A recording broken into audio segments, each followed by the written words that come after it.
Hello and welcome back to another week with me, Kimmy. Welcome back to my channel. For this week's video, I wanted to go back to my Disney theme and do one based off of, you guessed it, Space Mountain. Does this look cosmic to you? They kind of look like snowflakes. It's fine. I kind of did like, if you know, when you're going like in the tube, the first tube in the ride, and it's got like the blue lights like flashing by you. That's what I kind of tried to do with the liner. Kind of looking up some information about Space Mountain just to prepare for this. I didn't know this, and maybe that's just like I'm a bad Disney fan at this point, but I didn't realize that it opened at Magic Kingdom in Orlando before it opened in Disneyland out here in California.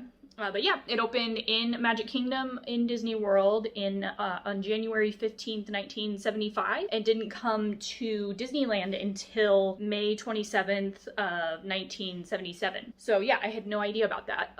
Shame on me for not realizing that. I guess originally they were trying to figure out what they could do to add on to Tomorrowland, because Tomorrowland was only like Autopia, or out there they called it something different, but it was only like Autopia and one other thing. And so they were trying to figure out what they could do to fill the space, and a lot of people still had excitement about Magic Kingdom, and so they were trying to, like, that started to kind of fall down a little bit as the 70s kind of went on, because kids got older and they weren't into a lot of those same rides, and so they wanted to replicate the Matterhorn from Disneyland out in Magic Kingdom, but they didn't have, like, the way that they wanted to build it onto Fantasyland, it wouldn't have worked. So they just decided, all right, well, we had this idea for this space ride being an indoor roller coaster, so let's go ahead and do that out here instead, because we have the space for it. And so they started construction. It was originally supposed to be 4 different tracks, because the Matterhorn out here has 2 tracks that are 2 different experiences, so they wanted to kind of amplify that and do 4 tracks, but they didn't end up doing that. They didn't have the space for it on the inside, obviously, so they did 2, but they're almost identical.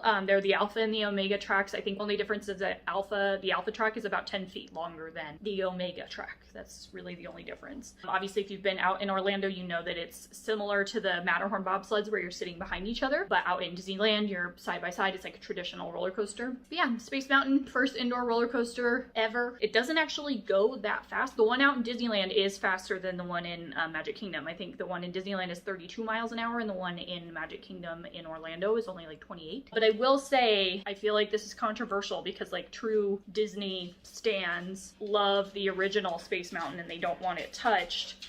But in my personal opinion, I like Ghost Galaxy and I liked Hyperspace Mountain more. I just feel like, I know they probably don't do anything to the speed or the track, but it feels different. And I don't know why. Also, there's something about, like, going up the hill that you first climb and hearing the Star Wars music.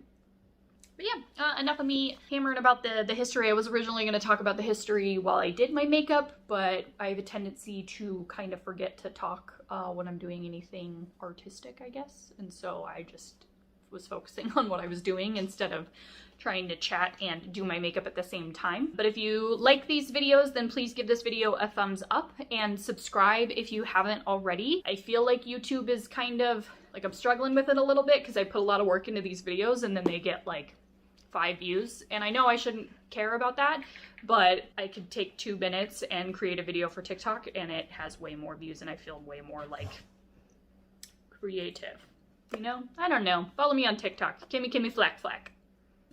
But yeah, if you have any suggestions on next week's video or the next Disney theme that you want to see from me, then drop those in the comment section below. Otherwise, let's go ahead and see how I put this together. So yeah, as you already know, I want to do a Space Mountain look. You've already seen the look. I have not yet. I don't know what I'm gonna do in my mind. Just gonna hop in and kind of see what comes to this brain. Yeah?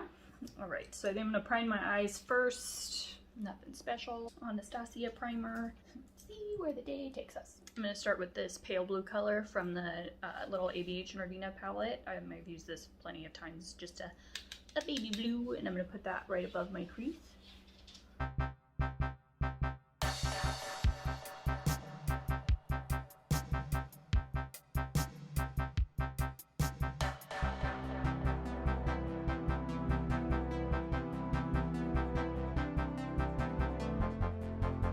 So I'm going to go into the other ABH palette that I've used like a million times in the past. It's the shade D4. It's just like that Dodger blue. And I'm going to start to place that on my outer corner, I think.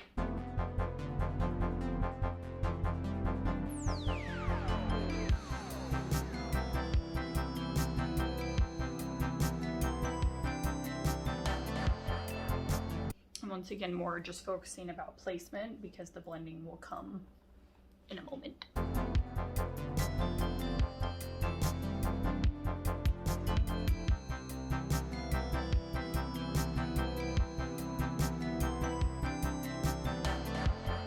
And since this is a little bit of like a softer like flat brush, I'm gonna soften kind of the edges. No extra product. I'm just gonna slowly start to like kind of bring it in on my crease.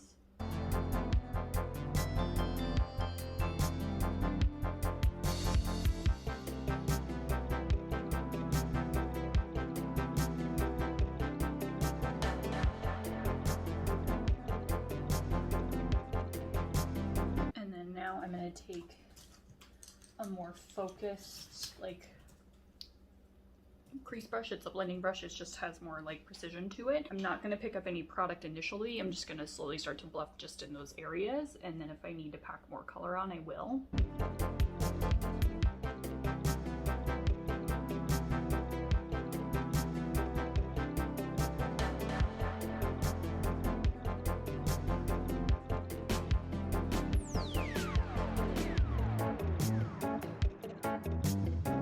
Take just a tap of that same color just to kind of fix some areas that might be a little patchy.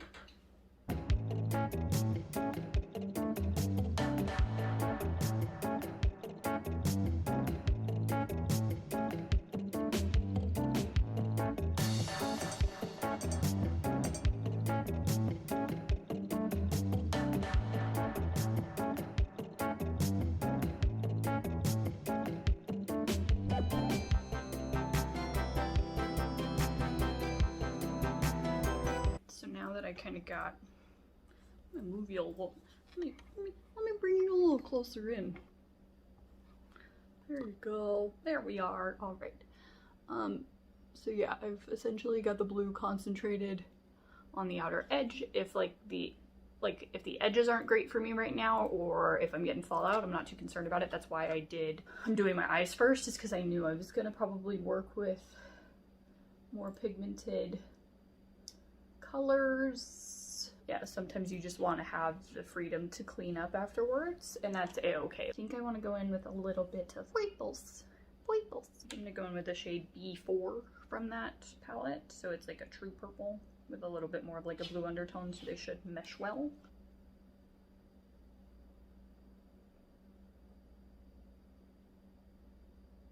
And this one I'm kind of focusing more on like directly in the center of my eye, so where my little, what's this called? Your iris is, and into that blue. And yeah, you can see purple gives you some fallout.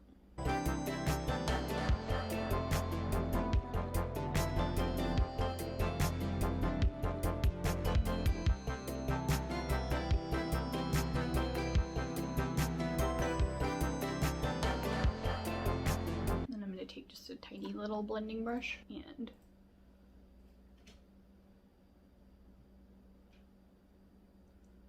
soften some edges.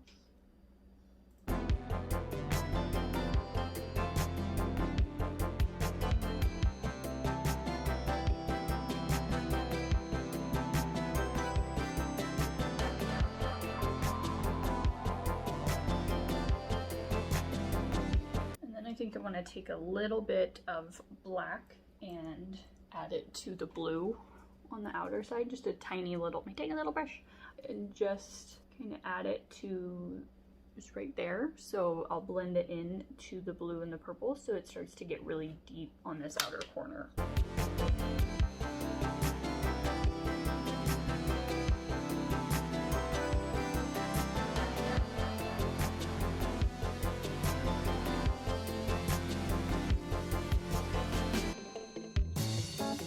And so that deepened the blue quite a bit.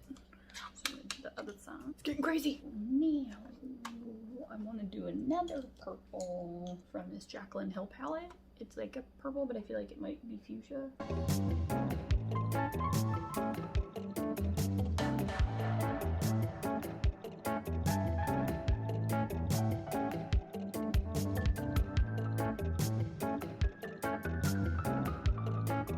And then I'm going to take the shade Good Place. It's a deeper purple, same brush. I'm just gonna go over it because it's got some shimmer with it and I want it to be more purple.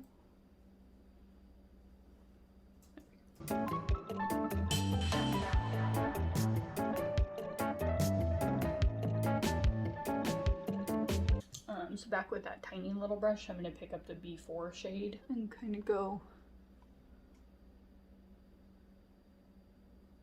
back in.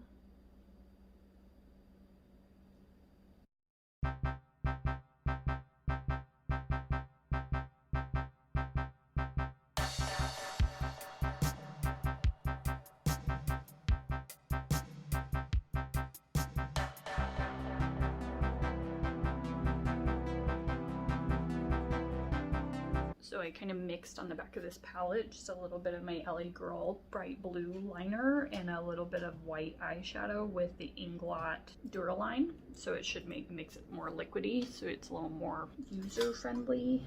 And I'm gonna try something that's probably gonna fuck this whole look up.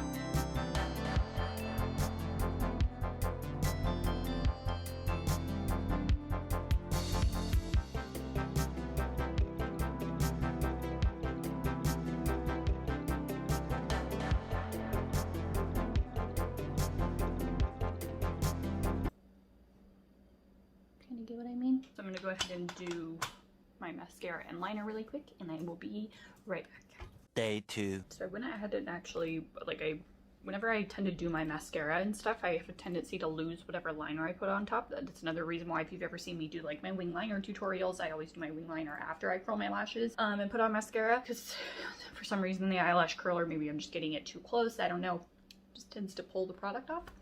So I went back over everything with the actual pencil and I like the vibrancy of it a little more. I feel like it's pretty cool. Just another way of doing a graphic liner. I feel like it looks like the little dashes when you're going up, right? Right, sure. But now I'm gonna take that same flat brush in that purple and run that along my lower lash line.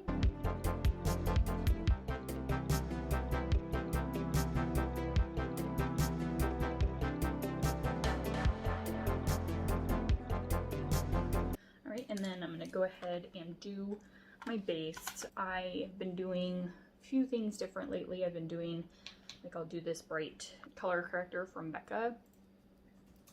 They announced they have to close. Just right on my inner corner first.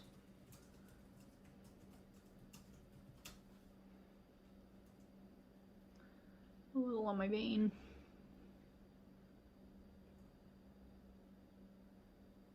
To kind of get some brightness under my foundation. And then I've actually been mixing this Dior Forever, it's their Forever 24-hour wear. I'm pretty sure this is the matte one. And then Fenty Hydrating. This is a little too light for me, and then this is a little too dark. So I usually do like a pump of this with 2 pumps of this, and I've been really liking it lately. So I'm gonna do that real fast. Day 3. I'm a ghost. And so now with concealer, I'm gonna go in with my Lauren Conrad concealer and then just put that in areas where I want a little more brightness.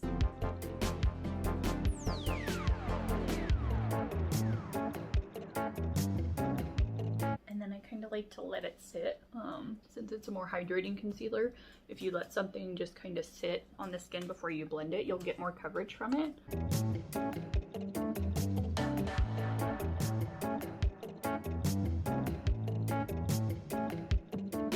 Now that we are officially a ghost. Hey, Ghost Galaxy, that fits. A powder. So I don't like to use a lot of powder on myself. I like use this milk powder and I just use the little sponge that it comes with. And the areas that I powder tend to be just like right below my under eye, my nose, and this dome. And a little on my chin. I still like having like my natural skin kind of show through. So once I get that applied there, if I'm concerned about under eye creasing as far as like the concealer is concerned, I'll just take like a more precise brush with just a little bit of the powder. You want to tap out any extra like creases if you got them. Creases. And then just like the lightest veil.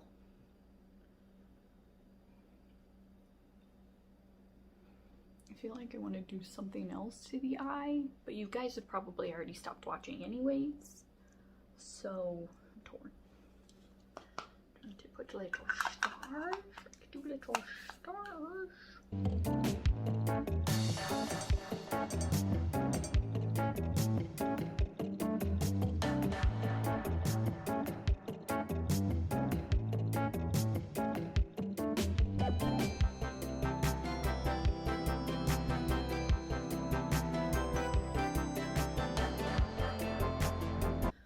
So I've contoured and bronzed. Do a little bit of my Makeup Forever blush that I always use. Just a skosh.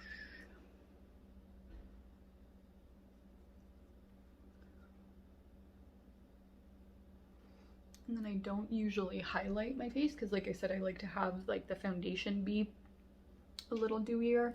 And for me, a lot of powder highlighters tend to pick up a lot of my texture. I don't have a ton of texture. I'm just like, I've got smile lines and shit, and so if you put powder highlight on it, then it's just going to amplify that. For highlighter, the only reason I want to use it is because I have the perfect one in this like little Smashbox palette. Good afternoon, and well, how are you? It's good. It's this little white one here, and I like it because when you apply it, it's got kind of like a purpley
This is the finished look. Like I said, it's tricky for me because I have such hooded eyes, but I feel like what I came up with was pretty fun and unique and, you know, different, right? It's still an eyeshadow look. I know. That's what I do. Yeah, I hope you enjoyed this week's video, and I hope you enjoyed hearing a little bit of info on Space Mountain. Not sure what I'll do next week, but if you have any suggestions, definitely drop them in the comment section below. Otherwise, I hope you have a great rest of your week, and I will see you next week.